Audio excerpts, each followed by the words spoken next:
ఓం శ్రీ సాయి నాథాయ నమః. శ్రీ సాయిబాబా జీవిత చరిత్రము 17 అధ్యాయములు. 3వ రోజు పారాయణ. శనివారము. బ్రహ్మ జ్ఞానమును త్వరగా సంపాదించుట. గత అధ్యాయములో చోల్కరు తన మ్రొక్కు నెట్లు చెల్లించెనో బాబా దాని నెట్లు ఆమోదించెనో చెప్పితిమి. ఆ కథలో ఏ కొంచెమైనను భక్తి ప్రేమలతో నిచ్చిన దానిని ఆమోదించెదననియు గర్వముతోనూ అహంకారముతోనూ ఇచ్చిన దానిని తిరస్కరించెదననియు బాబా నిరూపించెను. బాబా పూర్ణ సచ్చిదానంద స్వరూపుడగుటచే కేవలం బాహ్యతంతును లక్ష్య పెట్టేవారు కారు. ఎవరైనా భక్తి ప్రేమలతో నేదైనా సమర్పించినచో మిక్కిలి సంతోషముతో ఆత్రముతో దానిని పుచ్చుకొనెడివారు. నిజముగా సద్గురు సాయి కంటే నుదార స్వభావులు, దయార్ద్ర హృదయులు లేరు.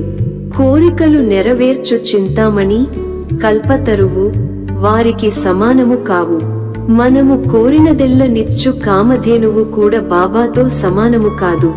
ఏలనా యవి మనము కోరునవి మాత్రమే ఇచ్చును. కాని సద్గురువు అచింత్యము అనుపలభ్యమునైన ఆత్మసాక్షాత్కారమును ప్రసాదించును. ఒకనాడొక ధనికుడు సాయిబాబా వద్దకు వచ్చి బ్రహ్మజ్ఞానమును ప్రసాదించుమని బతిమాలెను. ఆ కథ ఇచ్చట చెప్పుదును. సకలైశ్వర్యముల ననుభవించుచున్న ధనికుడొకడుండెను. అతడు ఇండ్లను, ధనమును, పొలమును, తోటలను సంపాదించెను. వాని కనేక మంది సేవకులుండెడివారు.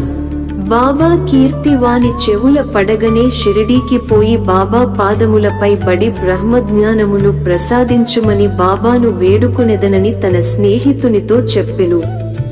స్నేహితుడిట్లనెను, బ్రహ్మజ్ఞానమును సంపాదించుట సులభమైన పని గాదు. ముఖ్యముగా నీవంటి పేరాసగల వానికి మిగుల దుర్లభము. ధనము, భార్య బిడ్డలతో తేలి మునుగుచున్న నీవంటి వానికి బ్రహ్మజ్ఞానము నెవరిచ్చెదరు? నీవొక పైసయైన దానము చేయనివాడవే. నీవు బ్రహ్మజ్ఞానమునకై వెదకునప్పుడు నీ కోరిక నెరవేర్చువారెవరు? తన స్నేహితుని సలహాను లక్ష్య పెట్టక రానుపోను టాంగాను బాడుగకు కట్టించుకుని అతడు షిరిడీ వచ్చెను. మసీదుకు పోయి బాబాను జూచి వారి పాదములకు సాష్టాంగ నమస్కారము చేసి ఇట్లనెను, బాబా, ఇక్కడకు వచ్చిన వారికి ఆలస్యము చేయక బ్రహ్మమును జూపెదరని విని నేనింత దూరము నుండి వచ్చితిని. ప్రయాణముచే నేను మిక్కిలి బడలితిని. మీరు బ్రహ్మజ్ఞానమును ప్రసాదించినచో నేను పడిన శ్రమకు ఫలితము లభించును. బాబా ఇట్లు బదులు చెప్పెను, నా ప్రియమైన స్నేహితుడా, ఆతురపడవద్దు. నిప్పుడే నీకు బ్రహ్మమును జూపెదను. నా బేరమంతయు నగదే కాని ఎరువు కాదు. అనేక మంది నా వద్దకు వచ్చి ధనము, ఆరోగ్యము, పలుకుబడి, గౌరవము, ఉద్యోగము, రోగ నివారణము మొదలగు ప్రాపంచిక విషయములనే ఎడుగుదురు. నా వద్దకు వచ్చి బ్రహ్మజ్ఞానము నివ్వుమని ఎడుగువారు చాలా తక్కువ. ప్రపంచ విషయములు కావలెనని ఎడుగువారికి లోటు లేనేలేదు. పారమార్థికమై యోచించువారు మిక్కిలి ఎరుదు. కావున నీవంటివారు వచ్చి బ్రహ్మజ్ఞానము కావలెనని ఎడుగు సమయము శుభమైనది, శ్రేయదాయకమైనది. కనుక సంతసముతో నీకు బ్రహ్మమును దానికి సంబంధించిన వాని నన్నిటిని జూపెదను. ఇట్లని బాబా వానికి బ్రహ్మమును జూపుటకు మొదలెడెను. వాని నక్కడ కూర్చుండుమని ఏదో సంభాషణలోనికి దించెను. అప్పటి కాతడు తన ప్రశ్న తానే మరచునట్లు చేసెను. ఒక బాలుని బిలచి నందుమారువాడి వద్దకు బోయి 5 రూపాయలు బదులు తెమ్మనెను. కుర్రవాడు పోయి వెంటనే తిరిగి వచ్చి, నందు ఇంటివద్ద లేడనియు వాని ఇంటి వాకిలికి తాళము వేసి యున్నదనియు చెప్పెను. కిరాణా దుకాణుదారు బాలా వద్దకు పోయి ఎప్పు తెమ్మని బాబా ఎనెను. ఈసారి కూడా కుర్రవాడు వట్టి చేతులతో తిరిగి వచ్చెను. ఇంతకిద్దరు ముగ్గురి వద్దకు పోగా ఫలితము లేకపోయెను. సాయిబాబా సాక్షాత్ పరబ్రహ్మవతారమేయని మనకు తెలియును. అయినచో 5 రూపాయలు అప్పు చేయవలసిన అవసరమేమి? వారికి అంత చిన్న మొత్తముతో నేమి పని అని ఎవరైనా అడుగవచ్చును. వారికి ఆ డబ్బు అవసరమే లేదు. నందు మరియు బాలా ఇంటి వద్ద లేరని వారికి తెలిసియేయుండును. ఇది ఎంతయు బ్రహ్మజ్ఞానము కోరి వచ్చినవాని కొరకై జరిపియుందురు. ఆ పెద్ద మనిషి వద్ద నోటుల కట్టయుండెను. అతనికి నిజముగా బాబా వద్ద నుండి బ్రహ్మజ్ఞానము కావలసి యున్నచో బాబా ఎంత ప్రయాసపడుచున్నప్పుడత డూరకనే కూర్చుండడు. బాబాయా పైకమును తిరిగి ఇచ్చివేయునని కూడవానికి తెలియును. అంత చిన్న మొత్తమైనప్పటికిని వాడు తెగించి ఇవ్వలేకపోయెను. అట్టివానికి బాబా వద్ద నుంచి బ్రహ్మజ్ఞానము కావలెనట. నిజముగా బాబయందు భక్తి ప్రేమలు కలవాడెవడైనను వెంటనే 5 రూపాయలు తీసి ఇచ్చియుండునే కాని ప్రేక్షకునివలె ఊరకే చూచి ఎండడు. ఈ పెద్ద మనిషి వైఖరి శుద్ధ విరుద్ధముగా నుండెను. వాడు డబ్బు ఇవ్వలేదు సరికదా బాబాను త్వరగా బ్రహ్మజ్ఞానమివ్వుమని చీకాకు పరచుచుండెను. అప్పుడు బాబా ఇట్లనెను, ఓ స్నేహితుడా, నేను నడుపుచున్నదాని నంతటిని గ్రహించలేకుంటివా ఏమి? ఇచ్చట కూర్చుండి నీవు బ్రహ్మమును జూచుటకై ఇదంతయు జరుపుచున్నాను. సూక్ష్మముగా విషయమిది. బ్రహ్మమును జూచుటకు 5 వస్తువులను సమర్పించవలెను. అవి ఏవన? 1 పంచ ప్రాణములు, 2 పంచేంద్రియములు, 3 మనస్సు, 4 బుద్ధి, 5 అహంకారము. బ్రహ్మజ్ఞానము లేదా ఆత్మసాక్షాత్కారమునకు బోవు దారి చాలా కఠినమైనది. అది కత్తివాదర వలె మిక్కిలి పదునైనది. అట్లనుచు బాబా ఈ విషయమునకు సంబంధించిన సంగతులన్నీయు చెప్పెను. వానిని క్లుప్తముగా ఈ దిగువ పొందుపరచితిమి. బ్రహ్మజ్ఞానము లేదా ఆత్మసాక్షాత్కారమునకు యోగ్యత అందరును తమ జీవితములో బ్రహ్మమును చూడలేరు. దానికి కొంత యోగ్యత అవసరము.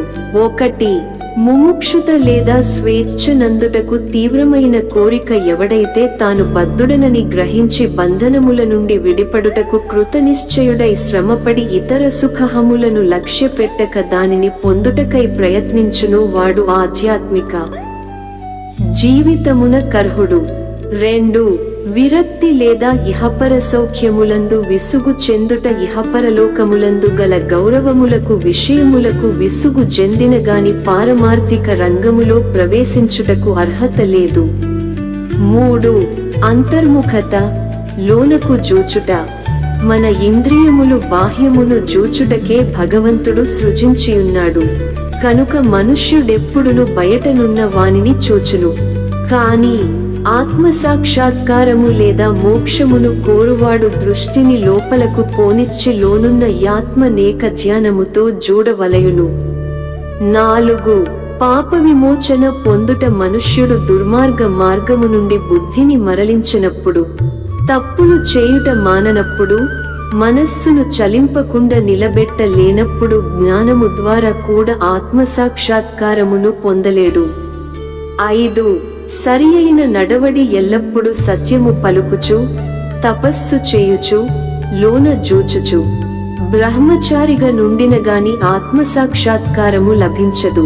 6 ప్రియమైన వాని కంటే శ్రేయస్కరమైన వానిని కోరుట. లోకములో 2 తీరుల వస్తువులున్నవి. 1 మంచిది, 2వది సంతోషకరమైనది. మొదటిది వేదాంత విషయములకు సంబంధించినది, 2వది ప్రాపంచిక విషయములకు సంబంధించినది. ఈ 2ను మానవుని చేరును. వీనిలో నొకదానిని అతడెంచుకునవలెను. తెలివి గలవాడు మొదటి దానిని అనగా శుభమైన దానిని కోరును. బుద్ధి తక్కువవాడు 2వ దానిని కోరును. 7 మనస్సును ఇంద్రియములను స్వాధీనమందుంచుకొనుట. శరీరము రథము, ఆత్మ దాని యజమాని, బుద్ధి ఆ రథమును నడుపు సారథి.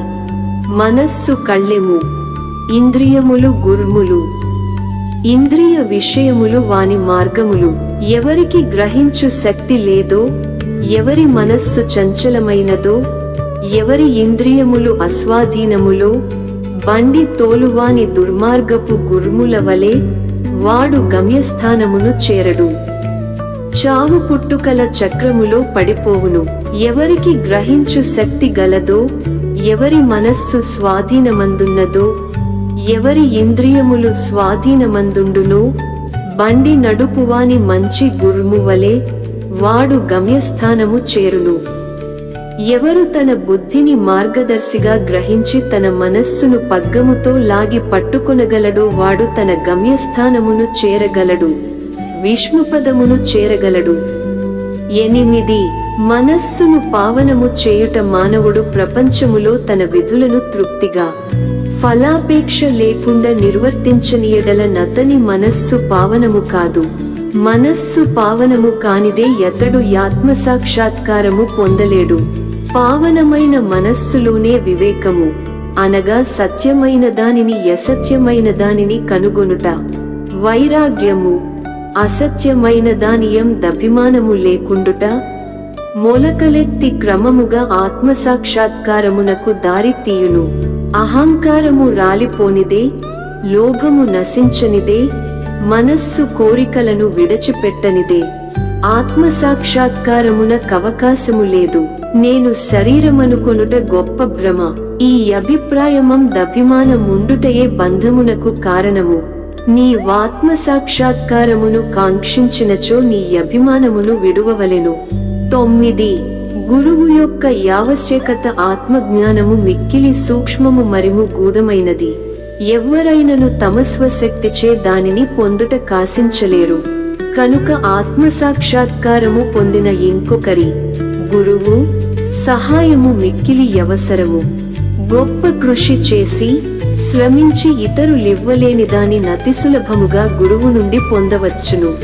వారా మార్గమందు నడచియున్న వారు కావున శిష్యుని సులభముగా ఆధ్యాత్మిక ప్రగతిలో క్రమముగా ఒక మెట్టు మీది నుంచి ఇంకొక పై మెట్టునకు తీసుకొని పోగలరు.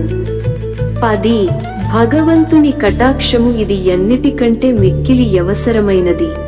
భగవంతుడు తన కృపకు పాత్రులైన వారికి వివేకమును వైరాగ్యమును కలుగజేసి సురక్షితముగా భవసాగరమును తరింపజేయగలడు.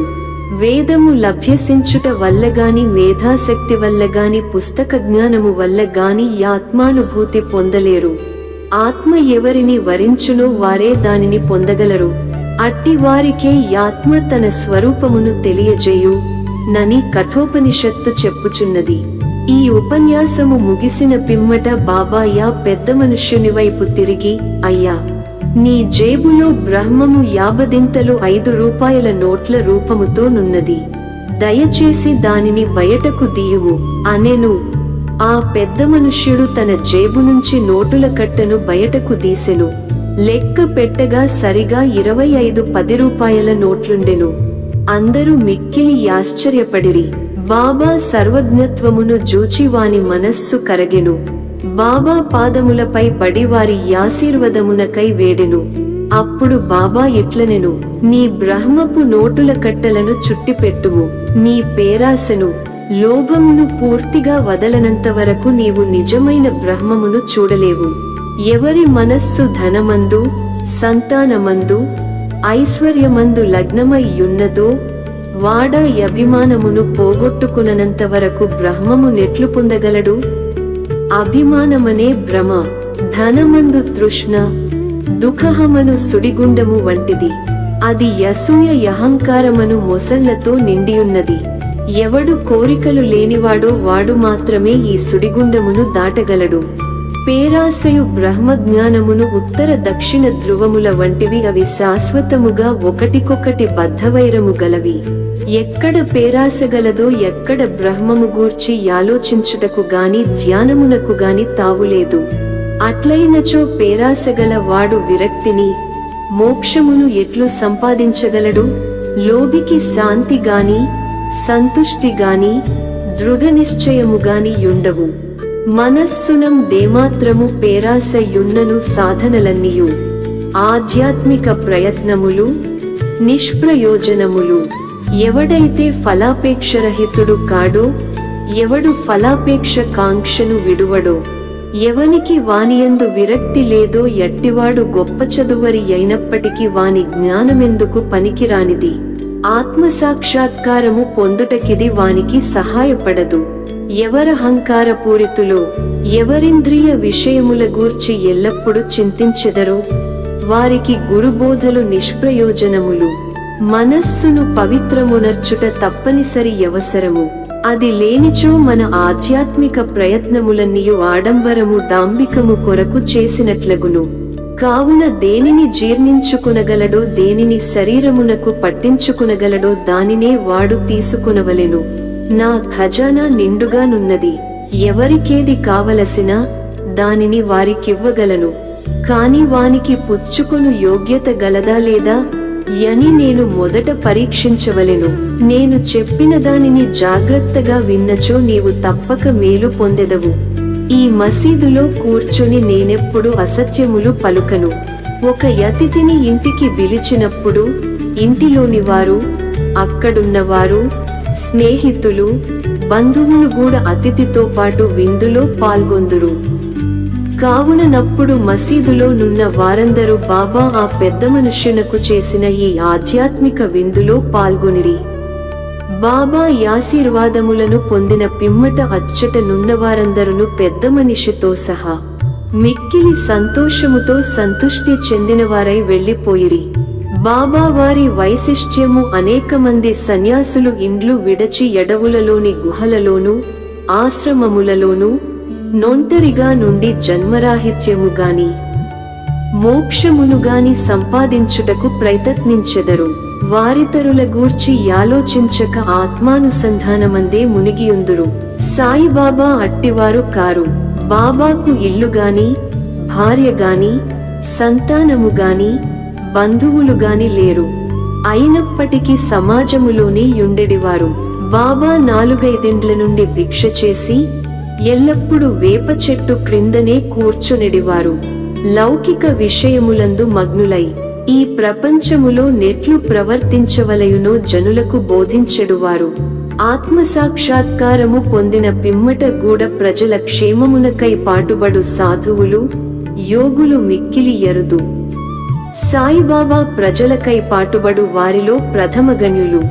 కనుక హేమడ్ పంతు ఇట్లు చెప్పెను: ఏ దేశమునందు ఈ అపూర్వమైన విలువగల పవిత్రరత్నము పుట్టినదో యా దేశము ధన్యము. ఏ కుటుంబములో వీరు పుట్టిరో యదియు ధన్యము. ఏ తల్లి దండ్రులకు వీరు పుట్టిరో వారును ధన్యులు. ఓం నమో శ్రీ సాయినాథాయ నమః. శాంతి శాంతి శాంతి. 16-17 అధ్యాయములు సంపూర్ణము. సద్గురు శ్రీ సాయినాథార్పణమస్తు. శుభం భవతు.